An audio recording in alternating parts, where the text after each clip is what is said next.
trying to find.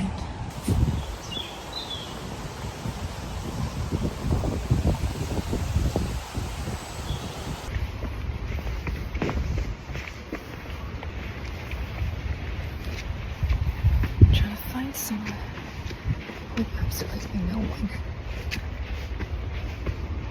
And it's actually not that easy.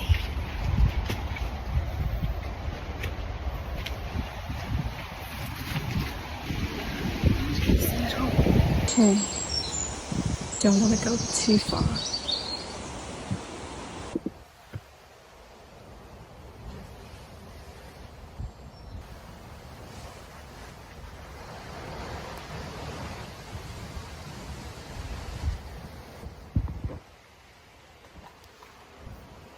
Okay, so I am really nervous now because I tried really hard to find a place where nobody's going to be here,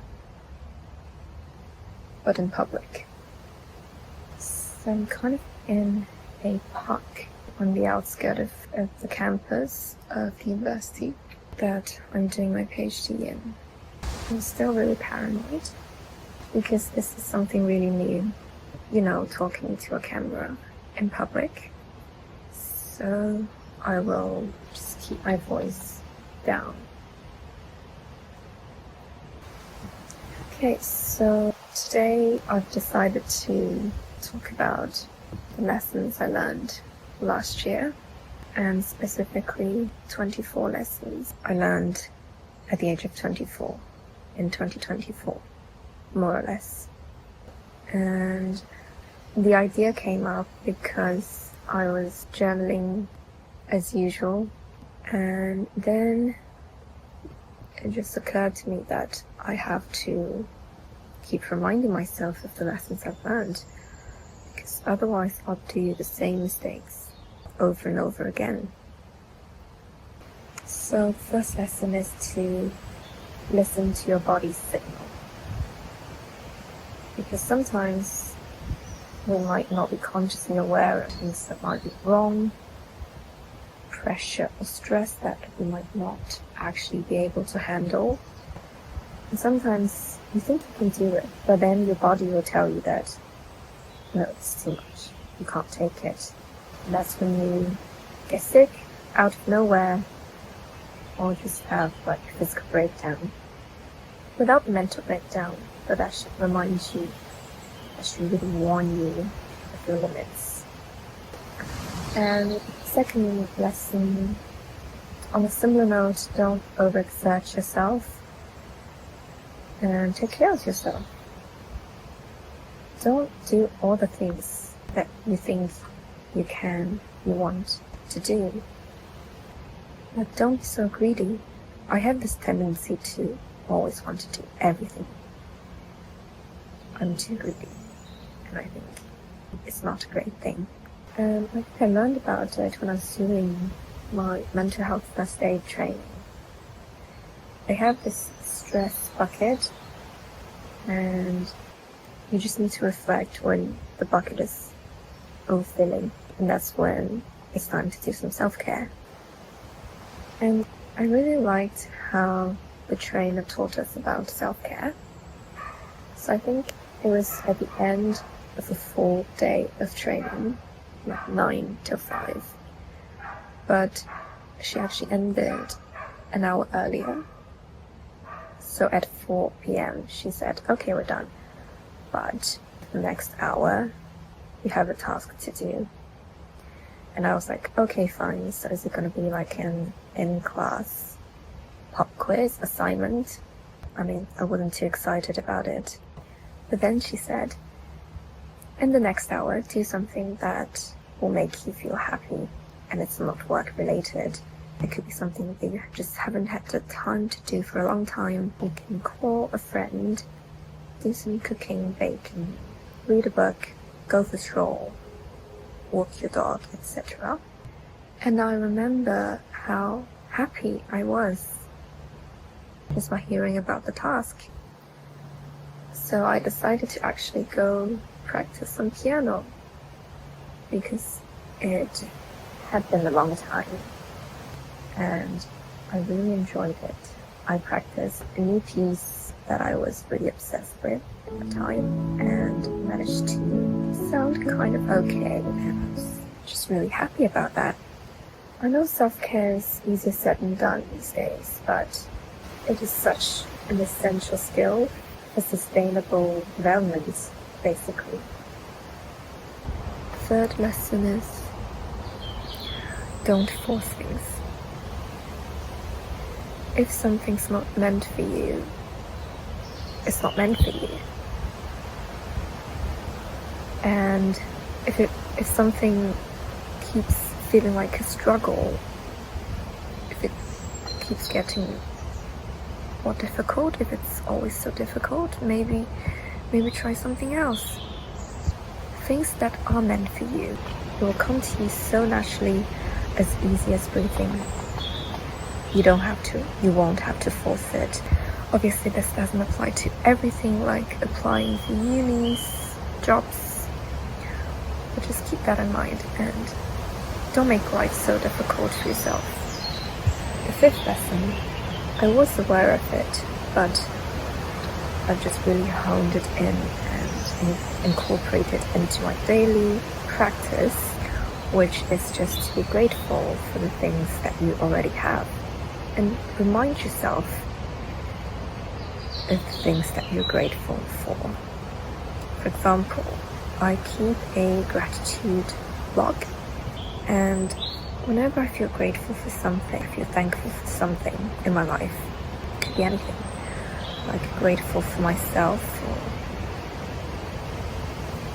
doing some task earlier rather than later, grateful for the amazing weather when I'm, out and about, grateful for the privileges that I have, grateful for my parents' support, etc.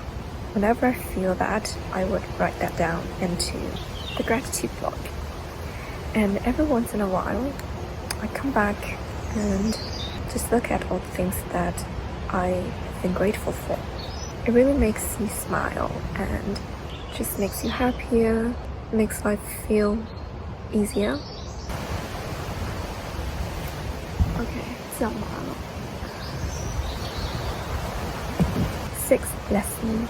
So, also on a similar note, pay attention to your everyday surroundings. It's good to have aspirations, to have vision about, where you want to be, but also appreciate what's surrounding you at the moment. It can be the city that you're currently living in, even if you plan to move away. It can also be the friends that you have at the moment, even if you might go on to very different paths in the future. It could also be your workplace, even if you constantly want to go on vacation. Like the dog of your deskmate, or that ray of sunshine when you come in on a good day, or just the greenery, the trees, the park, like I am in now. Okay, I need to speed up. Seventh lesson. When we want to do something, we will do it and it will happen. So if something keeps not happening, maybe the motivation is just not strong enough. It could be for yourself, but also others. Yeah, like if someone said they're gonna do something, then they never actually did it, then maybe they just don't actually want to do it. Maybe they're not as motivated to do it. And that would be time for you to think if this is where your passion truly lies, if this is what you truly want, or if that person actually wants that thing. Eighth lesson, I have mentioned it in a previous vlog, and it is to trust your intuition.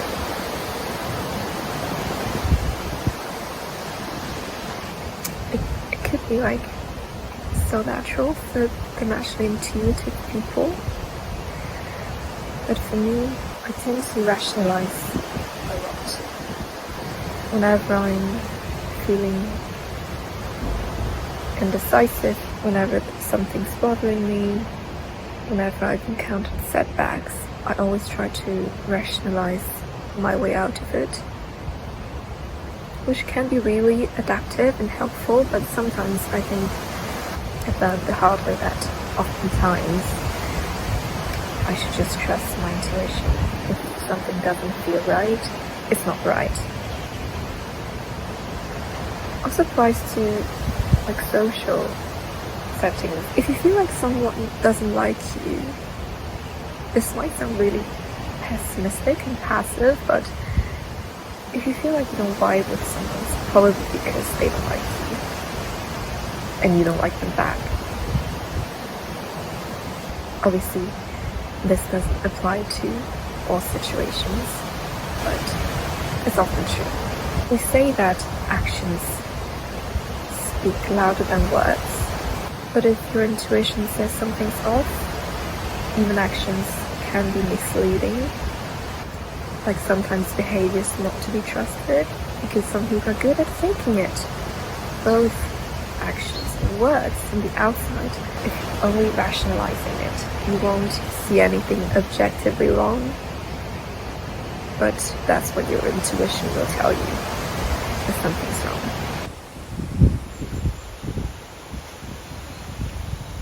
Someone did come.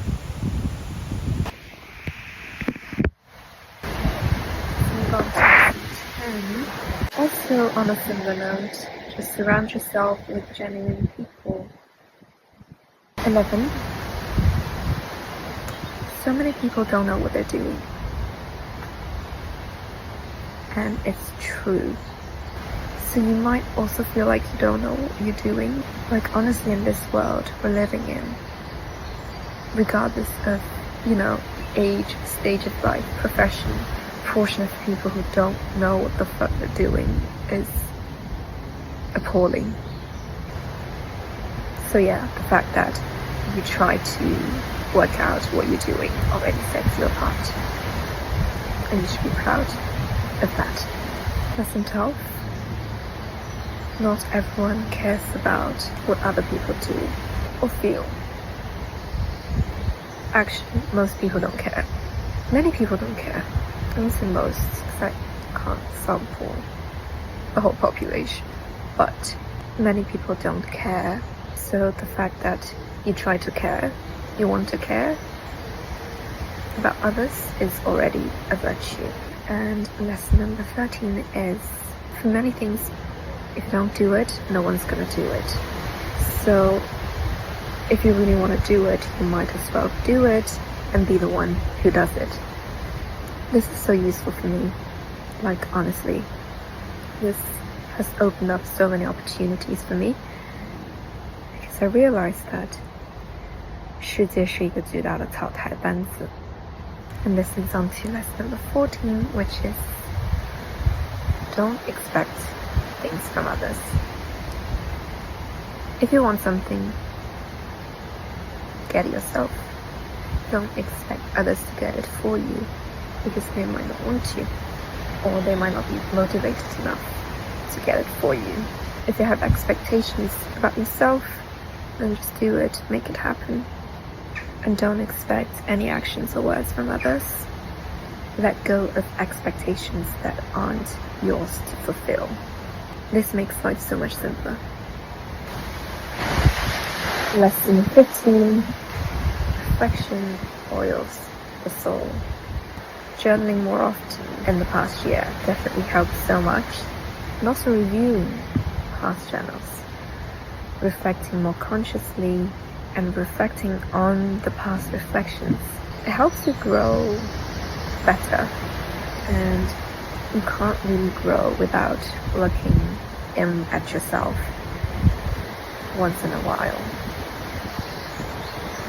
Lesson 16, we all crave connections. It's human nature. Lesson 17, growth means disillusionment. disenchantment, and new illusions and delusions. It's a cycle, but that's okay. That's how we grow. Hallucinating, make life easy for yourself, or make life feel subjectively easy for yourself. Because life's never easy, especially when you become a grown-up. But the subjective feeling of how easy it is really matters. Because the world, our perception of the world, is basically hallucinated reality. It's all in the mind. Number 19. This was such a weird realization, but I actually just realized not too long ago that older people were once young. It's not that I didn't know about it, because of course it's common sense, but I never thought too much about how their lives could be so similar to us when they were once our age. Like your parents could be clubbing, shopping like crazy, tangled up in relationships, etc. And that's kind of comforting. I thought someone was walking nearby. Number 20. Basically, perspective shapes everything. Everyone sees the world through their own lens. We hallucinate our reality. And so sometimes you might find it frustrating if you don't get someone, if someone doesn't get you, but once you take note of the fact that they've developed their perspective because of their own life history, upbringing, past traumas, past life events, genetics even, then you just become so much more compassionate and open-minded, because everyone's got to where they are now for a reason. Maybe this is a bit deterministic, but I'd say I'm a compatibilist. Number 21. Having a purpose in life in general, or in any aspect of your life, is a gift, but also a burden. It gives things meaning, it makes you driven, but it makes you get yourself into more trouble, more pain, more suffering. But then sometimes what someone looks for in their whole life is the purpose. So there are pros and cons. Depends on how you want to live your life. And lesson number 22 is very much the reason why I started documenting my life more seriously, more consistently. Memories are important. Memories shape who you are. I remember reading this book when I was applying to uni. The book is called Self Comes to Mind, and it's about like the neuroscience, cognitive sciences about human mind, self, etc. And this concept of the remembering self and the experiencing self really struck me. Just made a lot of sense to me, because we are experiencing, but we also remember what we did in the past. And if we always live in the moment, then who are we? Without memories, who are we? So memories define who we are, and we should cherish while we can, if we can.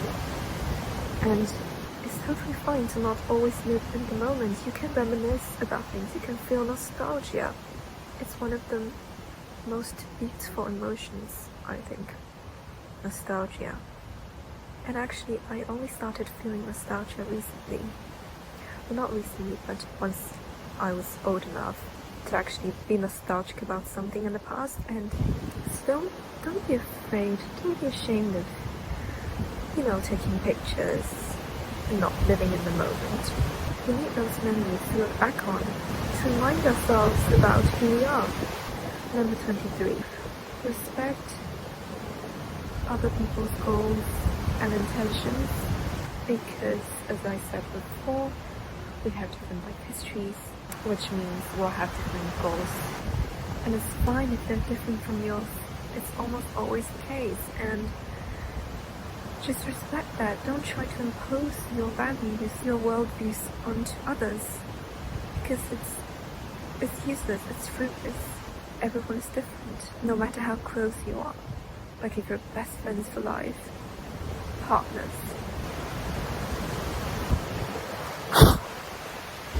Feels fun. And finally, we've come to the last point. Don't leave your dishes till the next day.